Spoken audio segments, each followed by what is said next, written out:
Paraguay Yapopuré. Poncho 60 listas. Artepar peteño ONG o ñambaiteba o cuacá mamá bañan de cuera pejañan de uma pe payarecoñan de artesanía. En el 5 de mayo del 1986 oña fundar Artepar. Ape chagueruñan de artesano mamá va a poponavea pe joga pe jamo y valle pe chagueruco ape jaoñen ñan de gente cuera pe ñan de artesanía ñan de ñandutí bordado na po y ñan de encaje ñan de poví cuero repujado madera tallada jaco an a la iponavea la temia pollo ya poajina la ñan de rescate del poncho 60 listas. 60 listas porque ella teotista salina chepa pe artesana pejina la allá por la Xerembiapó, y copo 60 rayas blancas, oreco jagüere. Cobajina la ñane poncho 60 listas.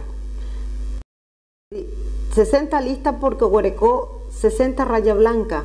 Oreco petein fajita, oye yapó totalmente a mano, jaco ajera rombo.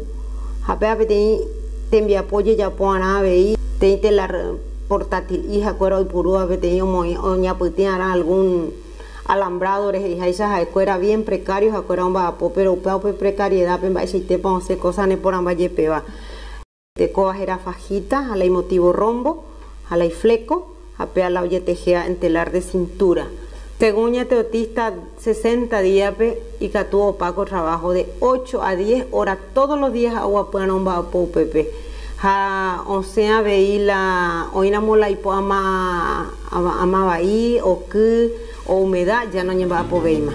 Acuera huerecopea porque y pola y telar cuera y rústico y tereija ni catui o suru la y lo cuera y entonces acuera ya no va a poveima pues ya no y poco la plazo de entrega jamás la pueda ante la poncho.